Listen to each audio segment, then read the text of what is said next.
Level 42 à 9h15 à Rouge. Et là, tout de suite, à l'instant, maintenant, on est vraiment dans le moment présent. On va jaser avec Michel Lacasse. Bonjour, Michel. Ben, bon dimanche. Notre éducateur canin. Alors, je peux pas faire autrement que de te parler des pitbulls. Toute l'année, tu t'es gardé une petite réserve. Puis Ouais. tu as été très... Mais là, comme c'est ta dernière parution à l'émission de cette année, j'ai envie de te demander là, où tu en es là-dessus. J'imagine que tu dois parler aussi beaucoup des propriétaires. Donc, comment responsabiliser? Je te laisse aller. Oui, absolument. Drame épouvantable cette semaine. Et d'ailleurs, je vais offrir mes sympathies à la famille éprouvée. Ce qui s'est passé est vraiment très grave, Patricia. Puis, je trouve ça consternant. C'est allé quand même jusqu'au décès d'une dame.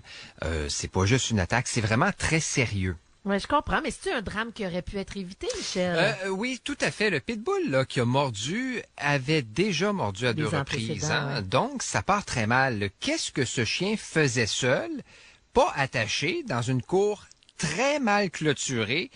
Ben, c'est vraiment, moi, la question que je me pose depuis le drame, parce que tous les éléments étaient vraiment présents, en fait, pour qu'un incident survienne, et c'est ce qui est arrivé. Ce chien-là aurait dû être en laisse avec son propriétaire ou carrément dans la maison si lui était absent. On ne laisse pas un chien dans une cour lorsqu'on n'est pas là, peu importe la race ou encore son histoire. Il peut se passer n'importe quoi. C'est très irresponsable comme geste. Tu sais, ça donne mauvaise presse au pitbull et de plus en plus de gens ont peur de cette race de chien. Est-ce qu'on a raison d'avoir peur des pitbulls? Ben, je peux comprendre, moi, la population à l'heure actuelle, ça peut faire peur, surtout qu'il y a une campagne anti-pitbull là, qui se fait depuis déjà plusieurs semaines et qui, selon ce qui est dit, comporte à certains endroits des choses qui sont fausses. Mais il faut faire bien attention, et je l'ai déjà mentionné dans une autre chronique, il n'y a pas d'études scientifiques complètes qui affirment que le pitbull est plus dangereux que les autres chiens. Alors, ce serait un peu n'importe quoi d'affirmer ça à la radio ce matin. Par contre, Patricia, je ne vais pas te cacher que le pitbull, ben, c'est un chien qui a souvent un instinct de prédation plus facile à déclencher et qu'il a une mâchoire extrêmement puissante qui peut faire de très grands dommages s'il décide de mordre. Alors, c'est pourquoi il est important de ne pas encourager l'agressivité, mais de là à qualifier le pitbull de chien dangereux, ben là, je peux pas dire ça. Faut éviter de généraliser. J'ai vu plusieurs pitbulls qui sont d'excellents chiens parce qu'ils ont été bien socialisés et entraînés avec des méthodes non aversives, donc basées sur leur renforcement positif dès leur plus jeune âge. Et à ce chapitre-là, ben, le chien n'y est pour rien. C'est le propriétaire qui décide quand même de la méthode d'entraînement, et la main qui tient la laisse peut effectivement faire toute une différence. Et là, jeudi, le premier ministre Philippe Couillard a annoncé qu'il formera un groupe de travail pour déterminer ce qui doit être fait au sujet des chiens pitbull. Qu'est-ce que tu penses de tout ça, toi? Ben moi, je pense que c'est une bonne chose parce que jusqu'à présent, les règlements étaient laissés aux municipalités. Ce qui reste à voir, c'est ce que le gouvernement va proposer. Puis j'espère que ce sera une loi sur les chiens dangereux et pas une loi qui va interdire une ou des races en particulier. En Ontario, on l'a fait avec les pitbulls et ça n'a rien changé sur le nombre de morsures de chiens qui ont même augmenté du côté de Toronto. Morsures provenant des autres races de chiens, notamment les bergers allemands, les rottweilers et les bulldogs. Alors, il faut vraiment cibler les chiens dangereux qui ont mordu et les faire évaluer par un spécialiste en comportement qui est reconnu par une association professionnel ou encore un vétérinaire spécialisé en comportement. Et deuxième chose, j'espère aussi que le gouvernement va s'entourer d'experts, puis pas de pseudo-experts en comportement canin pour mettre sur pied sa réglementation. Donc, oui, je suis en faveur à 100% d'un règlement, tant aussi longtemps qu'on ne tombe pas dans les extrêmes et qu'on ne cible pas de race en particulier, parce que tous les chiens peuvent mordre et être dangereux. Donc, les propriétaires sont en quelque sorte aussi très fautif. Eh oui! OK, Michel, on a fait le tour de la question. Je te garde avec moi. Au retour, on va parler de trucs pour que le déménagement se passe bien avec Pitou. Ben oui, le 1er juillet, tranquillement, pas vite, ça s'en vient. Alors, on va jaser de ça. Alors, bougez pas!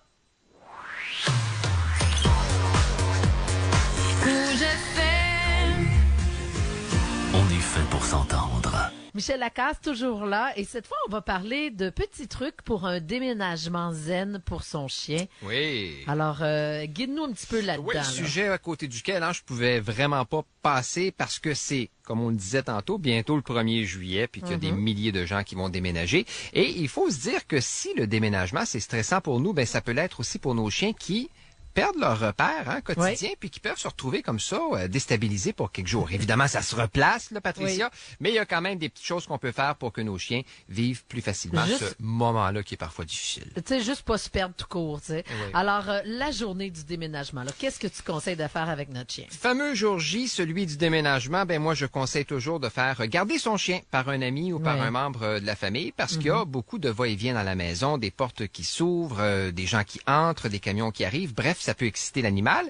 Et comme on n'est pas en mesure tout le temps de le surveiller, les chances qu'il s'enfuit sont toujours plus grandes. Alors, on le fait garder, puis si c'est impossible, on l'installe bien confortablement dans une petite pièce avec ses jouets, son petit lit, son coussin, pour qu'il se sente en sécurité pendant que les déménageurs font... Ben oui, absolument, pendant que les déménageurs font leur boulot. Et comment ça se passe quand on arrive dans une nouvelle maison? Est-ce qu'il faut y faire le tour de chaque pièce? Je sais pas. Oui, ben je pense que l'important, moi, c'est de laisser le chien explorer à son rythme les nouvelles pièces. Ça, c'est une étape qui se fait généralement très bien. Et si pour une raison quelconque, on voit que le chien est plus réticent ou qu'il semble craintif à entrer dans une chambre, par exemple, ben on peut simplement disperser des croquettes au sol pour qu'il explore la pièce avec enthousiasme.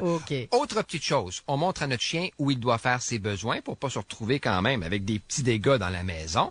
Alors, on sort avec lui à quelques reprises, toujours par la même porte et on l'accompagne. Et dernier petit conseil pour l'intérieur, ben on perd pas de temps à installer rapidement son coussin ou son petit lit, sa cage chez Bol et on lui donne évidemment ses jouets. Ça a l'air de rien, mais un chien qui arrive dans une maison peut être un peu perdu et stressé et les premiers points de repère, qui sont ces choses, finalement, vont venir le rassurer beaucoup. Là, tu as dit, je t'ai entendu dire pour l'intérieur, donc il y a quelque chose à faire aussi pour l'extérieur de la maison? Oui, absolument. La première, c'est toujours de regarder si le terrain est propre, en bon état et s'il n'y a pas de trous sous la clôture qui pourrait permettre au chien de s'échapper de la cour. Ça finit bien mal une journée de déménagement.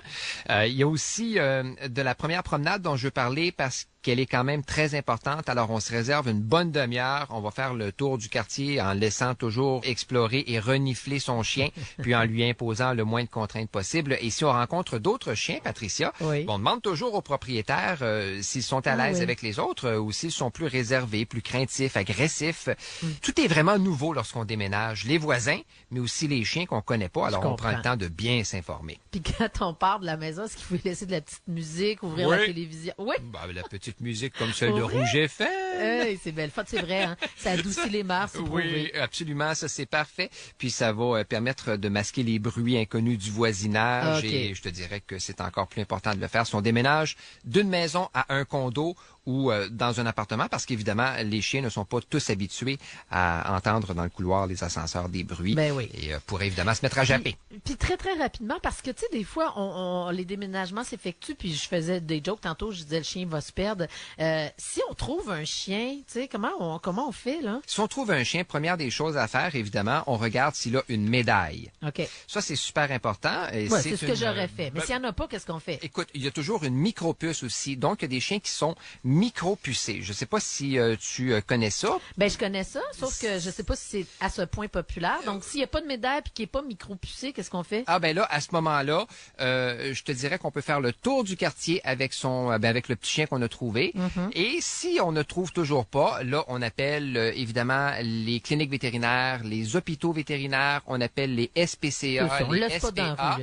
Ben non, absolument pas. On regarde toujours aussi si le chien est correct avec nous, s'il a peur. Si on voit qu'il est agressif, ben là, vaut mieux évidemment ne pas l'approcher. Mais appeler des professionnels. S'il est très collaboratif, ben là, à ce moment-là, on peut le prendre, l'amener avec nous sans problème. D'accord. Un immense merci, Michel, pour cette belle saison. Et puis, je te souhaite que du bon et surtout un super et bel été. Ben, pareillement, un bel été. Je sais que tu vas te réveiller tôt pour l'émission du matin, mais du côté de Montréal, quand même, des après-midi de soleil. Merci, Michel. Merci. Allez, profites-en. Rouge FM.